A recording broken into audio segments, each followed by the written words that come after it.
Welcome back. I'm Pamela D Wilson, caregiving expert, advocate, and speaker. We're back talking about home safety tips for elderly parents. In this webinar, I will talk about 10 tips. Some you may be aware of, some may be new information to you. Anyway, regardless, they will all be a very good review of how to make the home safer for elderly parents. Let's start, as we usually do, with all of the normal housekeeping tips. I use the term elderly parent or elderly parents for the person for whom you provide care. The outline for this module, all the slide handouts, they're in the program. Please print them out, put them in a notebook, continue to refer to them, write on them, make notes, come back, watch them again, make more notes. Let's talk about the objectives of home safety, assistive devices, and technology. So at the end of this, you should be able to implement a home safety assessment of the home of your elderly parent and come up with a plan to remove safety risks. And also to discuss these safety precautions with your elderly parents who may again say, I don't need to do any of this. Let's talk about 10 tips to improve home safety. At the end of this, you should be able to identify areas of the home and daily activities that prevent safety or that present safety risks, create a plan to reduce those risks, and identify increasing risks that may indicate it's time to move an elderly parent. Any or one of these risks could be that reason that starts to push you over the edge to think, maybe the home's not safe for my parent anymore. In a perfect world, what you want to do is look at these suggestions and say, okay, what can we do to put these in place? What can we do to prevent issues? Because I know that my parent doesn't want to move. So how do I convince my parent that these are important and that we should do them? Well, here's another of the 20 broken record ideas for you. Let's talk about hip fracture statistics. Hip fractures are one of the most severe fall events for the elderly because recovery can be difficult if your parent wasn't in good physical condition before that fall. This is research from Geriatric Orthopedic Surgery and Rehabilitation. It confirms the following statistics for 1 year mortality rate after a hip fracture. And mortality rate is really a nice medical speak term for the percentage of deaths and dying. Number one, individuals residing in the community in a house had a 13% chance of dying within a year after a hip fracture versus somebody living in assisted living who has a 23% chance of dying and somebody in a nursing home who has a 30% chance of dying within that year. Individuals with dementia have a higher mortality rate. They're also at 30% that first year. And here's another important issue. The time between fracture and that surgery is very critical. So if your elderly parent has a fall and they're in pain, go get an x-ray, because delays of more than 2 days between that fall and the surgery increase the 30-day death rate by 17%. So that statistic alone is another one of those 20 reasons why. Talk to your parents about improving safety in the home. Tip number one of the steps: adapting the home situation to avoid falls and accidents is important to help elderly parents stay at home. Falls like hip fractures really return to daily activity. They make that return more difficult because your parent now has a limp. They have some equipment in their body that makes movement a little more difficult. Regaining that physical strength through physical therapy exercises takes a lot of time. It takes a lot of work. So stairs. Climbing stairs inside the house can be unsafe if your parent has poor balance and is physically weak. Movement on those steps after recovering from a hip fracture may actually be painful. One of the physical therapy exercises for hip fractures is actually climbing steps. What can you do? Family caregivers can install double hand railings to allow hand gripping on each side of the wall. You can install a chairlift. That's another option. If the staircase is wide enough and the cost of that lift is not prohibitive, sometimes you can actually find used chairlifts. Place reflective strips on the edge of the steps if your parents have poor vision. Another option is avoid the use of the steps. Move the bedroom or place a bed on the floor of the home where the bathroom, the kitchen, and the laundry exist. If you can do that, you may be able to eliminate or reduce the need to climb steps. Number 2 is the bathroom. The bathroom, because it's humid, wet, surfaces are slippery. It's one of the most dangerous rooms of the house. Those physical movements of rising from the toilet, stepping over the tub railing, or stepping in or out of the shower increases the possibility of a fall or a hip fracture. Tips to make the bathroom safe include, grab your pens, installing grab bars inside and outside of the bathing area, adding a bath seat and a non-slip bath mat into the shower or tub, installing a handheld shower head, adding a toilet riser to the toilet with arm railings to assist your parent in safely standing from the toilet. Remodeling may be practical to add a walk-in or a roll-in shower. Installing a high-rise toilet or higher bath counters and sinks can be options so that if your parent is ever in a wheelchair, they can roll up to the sink. You can widen doors to accommodate a wheelchair. Family caregivers can also help in deciding what would be useful by identifying difficulties that elderly parents have. So, for example, if you have to hold on to your parent so that they can step over the tub, that's an issue. If you have to help your parent off the toilet, that's an issue. There are ways to determine what equipment would be helpful. Let's talk about number 3, which is the kitchen. Physical difficulties can make the kitchen more difficult to use. Becoming easily distracted or having memory loss can pose problems with using equipment properly. Appliances with automatic shutoffs are an excellent idea to avoid burnt pots or pans. A microwave with easy-to-use instructions can replace the use of the stove. If you lower dishware and food storage to be at an easier location so that your parents can open a cabinet instead of reaching up or getting on a step stool, that is positive.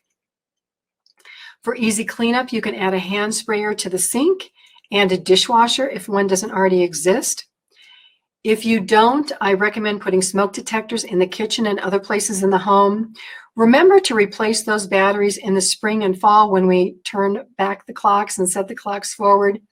It's also a good idea to have a small fire extinguisher in the kitchen area or in a nearby closet. Also, install a carbon monoxide detector. This is in the bedroom, so that's another room, but since I'm talking about all these detectors, I thought I would mention that one. And let's talk for a minute about having emergency numbers by the phone, which if there's a landline, you do that. Otherwise, put it in a place where your parent sits a lot. You want to create this list of emergency numbers because at the time that your parent is in a hurry or flustered, they may be too confused to remember your telephone number. For this list, put 911 as the emergency number.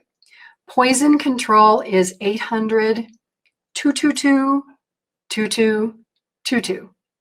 Add phone numbers for family members, friends, and doctors to that list. Let's talk about furniture walking. A lot of your parents hold on to pieces of furniture to support themselves as they walk around the house. It's called furniture walking. It is a warning sign that can prevent a fall if you are proactive. Parents who hold on to a couch, then a chair, then a table, then walls to walk, very unsafe. If your parents are doing this, take a step back, talk to them about physical therapy exercises, a doctor appointment, using canes walkers or tracking poles. So also place night lights throughout the house in areas especially where your parents might wake up or walk at night so that they can reduce the likelihood of slipping, tripping, or falling, and get rid of any loose rugs that might be a trip hazard. Let's talk about dressing. Most people dress in the bathroom or the bedroom. Find ways to make dressing as easy as possible. Arthritis and hand flexibility can affect working with buttons, zippers. Shoulder issues can affect pulling clothing down over the head. When continence becomes an issue, parents are using Depends and other support type briefs. So elastic waist, slacks, pullovers, gowns, blouses, shoes with Velcro, those all make dressing easier. And there are assistive devices like sock assist and shoe horns to help get shoes on. If you go on any of these assisted living sites, assistive device sites, which we'll talk more about, you'd be amazed. They have help devices for almost anything that you could ever think of. But back to the bedroom and dressing, or the bathroom and dressing. Place a sturdy chair in the bedroom so that your parent has a place to dress, not on the bed because they can slip off the bed. You want to reduce the likelihood of standing or slipping when dressing. Also, if your parent has space heaters in the bedroom or the bathroom or any area of the home, put them on a light timer so that they turn off, and make sure that they're at least 3 feet away from anything that could catch fire. Let's talk about the laundry room. Older adults have homes with basements where cleaning supplies and the washer and the dryer usually are located. If you have put double railings on those stairs, you have solved one problem. However, you can always try to move that washer and dryer to the main level of the home. When necessary, family caregivers and paid caregivers can help with laundry. But again, if an elderly parent can, going up and down those steps, holding those stair railings is really good exercise. Also, look at where the cleaning supplies are stored. If in the laundry area or somewhere else, make sure that they're clearly marked to avoid any confusion. And never let your parents mix these together. Don't mix bleach or ammonia or other cleaning fluids. Those can create deadly gases that actually can be poisonous. Let's talk about clutter, which is number 7. Some older adults have a disorder called hoarding, where they pile things in the home. Others will collect things because of having memories of the Great Depression or scarcity of food or scarcity of other items. If you've noticed, during this coronavirus, people started hoarding things like toilet paper and gloves and wipes and canned foods. So you know what I mean by hoarding. Many older adults have basements, closets, and rooms full of items that they really don't need and don't use. Clutter is a significant fall risk when rooms are filled with furniture, piles of paperwork, boxes. Excess furniture makes walking difficult, presents a fire hazard, or even worse, a rodent hazard. Mice, things like that can get in. Decluttering might take a concerted effort because your parents aren't going to want to throw things out. Maybe once a week you come over and you clean out closet, kitchen drawer. Do it a little bit at a time. Parents become attached to items that may become sentimental.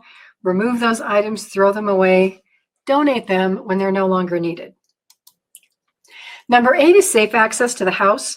So take a look at entryway stairs, front, back, through the garage, out to the basement.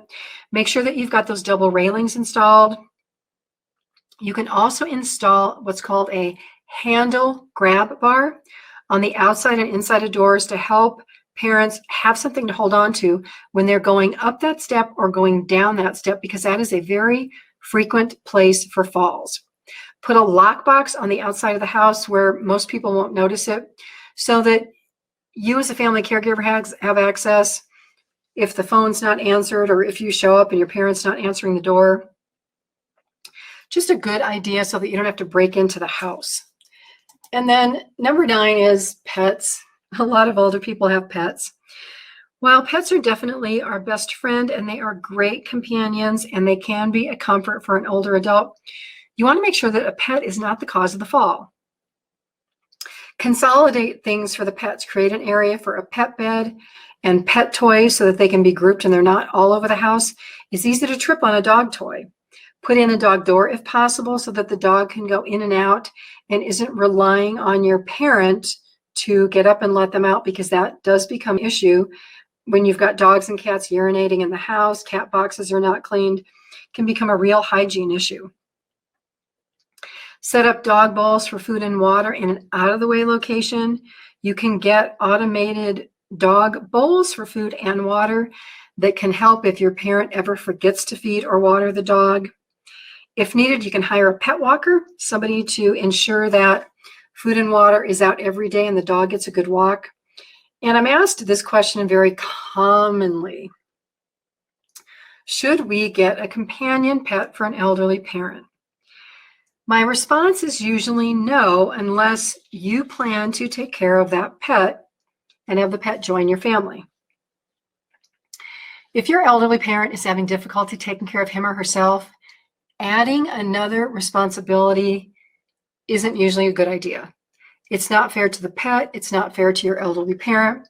My experience with this, when families did it, was that the pet usually got out of the house, never came back, ran away, wasn't fed, was neglected, urinated in the house, ended up in a dog shelter. It really is unfair to the pet. So think about that. And really, your elderly parent doesn't need one more thing to worry about. They need one less thing to worry about. Number 10, when home and health become too much to manage. This eventually can happen. As you look at all of these safety tips, realize that your parent wants to stay home, that moving is a very permanent decision, and that you want to give a lot of thought to moving to a care community before you do it. If you look at areas of the home that pose safety concerns, you can reduce the likelihood of a fall. You can evaluate that house, assist with the purchase and installation of safety devices after you gain the commitment of your elderly parent. Your elderly parents may hesitate, but if you talk about the fact that this helps them stay at home and it's a lot less expensive than moving to a nursing home or a care community, that could be a motivator. Taking small steps in planning for increasing needs provides peace of mind for both the older adult and the family caregiver. So you want to avoid hip fractures and unexpected accidents. Maybe this week you put in a grab bar in the bathroom. Then in a couple weeks from now, you can get a toilet seat riser. Just keep adding on until you feel that the home is safe. The home truly is one of the most common places for elderly parents to experience a fall. And if you're attentive to these things, if you are proactive, it really will save your parents the likelihood of experiencing a fall. It'll give you a lot of peace of mind. And in the long run, it decreases care costs because your parents may be able to stay in the home without a caregiver besides you, of course, without a paid caregiver. Avoid moving to a care community, avoid moving to a nursing home, avoid expensive medical costs because of a broken hip or having to have surgery. These are all preventative aspects that are so very important. I'm Pamela D Wilson. It's been my pleasure to be with you for this webinar. I will see you again in the next webinar.